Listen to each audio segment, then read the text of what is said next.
This video will guide you through the process of replacing the mass airflow sensor on a 2016 Chevrolet Cruze Limited. The mass airflow sensor, or MAF, is positioned near the engine either on the intake air manifold or the air filter housing. If the engine has been running, let it cool sufficiently before starting work to avoid burns from hot parts. And always wear personal protective equipment, including rubber gloves and safety goggles, when working on a vehicle. Begin by removing the sensor. Disconnect the negative battery cable from the battery to remove power from the vehicle's electrical systems. Unplug the electrical connector attached to the mass airflow sensor. Unscrew the bolt that secures the sensor in place and remove the sensor from its mounting.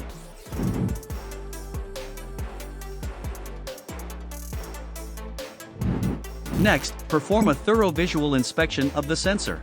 Carefully examine the sensor for loose hoses, cracks, holes, or other physical damage. Discard and replace the sensor as needed. Finish by installing the sensor. Carefully insert the mass airflow sensor into the intake air manifold or air filter housing, as applicable. Secure the sensor in place by tightening the bolt. Reattach the electrical connector to the sensor. Reconnect the negative battery cable to complete the installation. Start the engine and monitor the dashboard for any warning lights.